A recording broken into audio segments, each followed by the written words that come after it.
राधा नाम रटते रहो, जपते रहो, आपको वो जो किशोरी जी से कनेक्शन है ना, वो आपको फील होने लग जाता है। अब आप तो एक ज़माने से, मतलब अपनी छोटी उम्र से ही आपने ये सब चीज़ें शुरू की। आपका कोई ख़ास अनुभव रहा जो आपको लगता है कि ये अनुभव जो है वो मेरे लिए वो सांसारिक नहीं था, ये मेरी नाम जप का असर है? देखिए, मेरा अनुभव क्या रहा वो तो मैं नहीं बता जी। सकती। लेकिन हाँ, जो आपने एक बात कही कि अगर हम 24 घंटे नाम जप करते रहें या जी। जैसे ही हमें समय मिल रहा है, ये एक बहुत आसान तरीका है अपना भगवान के साथ एक बॉन्ड बनाने का, एक कनेक्शन स्थापित करने का।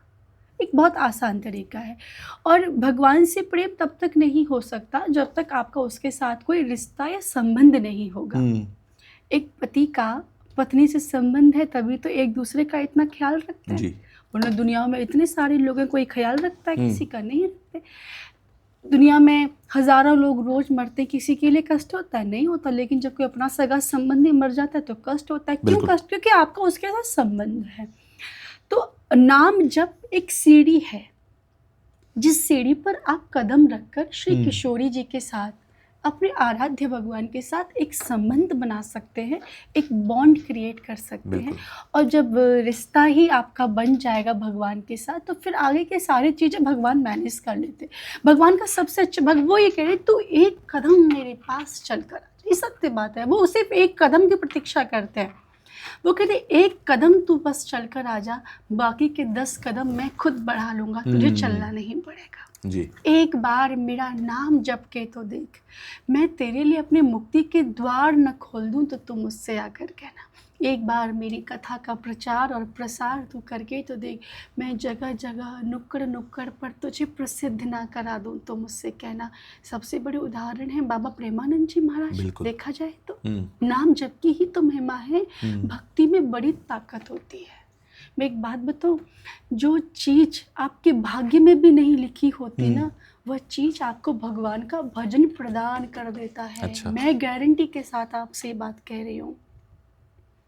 जो चीज़ आपके भाग्य में नहीं है, जो चीज़ आपके प्रारब्ध में भी नहीं है, वह चीज़ आपका भजन और भगवान की भक्ति प्रदान कर देता है।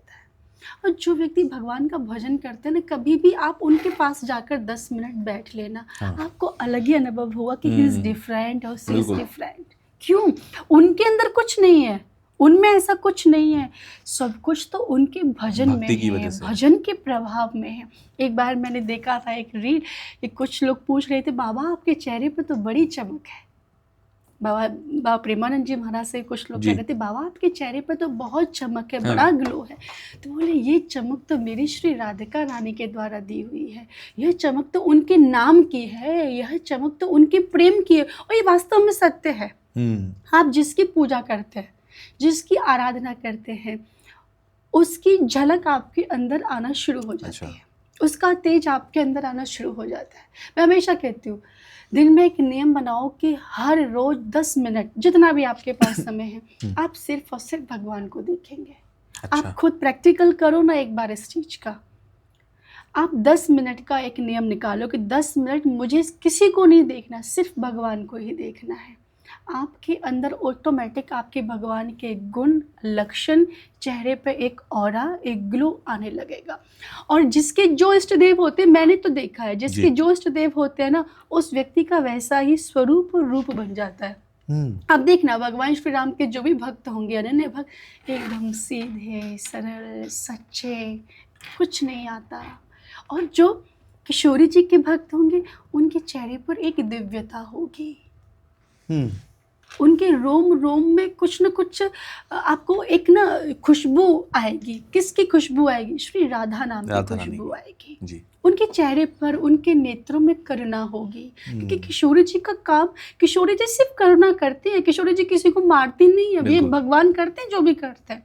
किसको मारना है, किसको मारना है, किसको नरक भेजना है, किसके साथ हिसाब किताब, किशोरी जी नहीं। किशोरी जी तो बड़ी भोली भाली है। तो जो किशोरी जी का भक्त होगा, उसके चेहरे पर एक अलग दिव्यता, नेत्रों में कृपामय भाव होगा। और जो भगवान श्री कृष्ण के भक्त होंगे, वो उनकी तरह एकदम चतुर होंगे। उनके अंदर चतुराई आ जाएगी। वैसी चतुराई नहीं कि दूसरे का काम बिगाड़ के अपना काम, ऐसी चतुराई नहीं, लेकिन भगवान का स्वभाव थोड़ा नटखट प्रकार का रहा, बिल्कुल। तो भगवान श्री कृष्ण जैसी चंचलता आपके अंदर आ जाएगी, उनके जैसे दिव्य रूप आपका हो जाएगा। और जो माँ के भक्त होते हैं, आपने देखा होगा उनके चेहरे पर एक अलग ही तेज होता है, एग्रेशन होगा, जो तेज उनकी होगा। वाणी एक अलग प्रकार की होती है।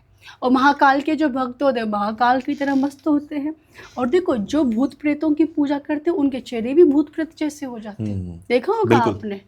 वो नेगेटिविटी आपको फील होने लगेगी। अगर आप भूत प्रेत की पूजा करोगे तो आप भूत प्रेत जैसे दिखोगे, अगर आप राम कृष्ण की पूजा करोगे तो आप राम कृष्ण जैसे दिखोगे, अगर आप किशोरी जी की पूजा करोगे तो आप किशोरी जी जैसे दिखने शुरू हो जाओगे। तो ये जो रूप है ना आपके जी। इष्ट से आपके अंदर आता है। तो एक नियम बनाए कि जो भी आपके इष्ट है वो उनको आप दिन में 10 मिनट जरूर देखा करेंगे। उसके बाद हम तीसरे पॉडकास्ट में मिलेंगे बिल्कुल, आपसे। ये बहुत ही बेटर क्लोजिंग है, क्योंकि मुझे लगता है कि यहाँ आप लोग मुझे कमेंट करके ज़रूर बताना है कि आपके जो इष्ट हैं वो कौन है, और आप इस बात से कितना इत्तेफाक रखते हैं कि जो जिसके इष्ट होते हैं उसका रूप लगभग वैसा होने लगता है। अपने आसपास देखिए, सबको देखिए, जिन जिन लोगों को आप मानते हैं या देखते हैं कि भाई ये इनके इष्ट ये हैं, उन सब के बारे में एक बार एनालाइज करके ज़रूर कॉमेंट बॉक्स में लिखना। और आपका बहुत बहुत धन्यवाद कि आप आए। आपकी शादी को भी कुछ ही महीने हुए हैं, उसमें एक बिजी स्केड्यूल आपका होगा, उसके बीच में से आपने समय निकाला, उसके लिए बहुत बहुत धन्यवाद। पार्ट 3 हम जरूर करेंगे, और आप लोगों के कमेंट में जो सजेशंस आएंगे उन पर करेंगे। अपने सवाल लिखकर जरूर भेजिएगा। आज के लिए राधे राधे, जय श्री राधे। जय हो।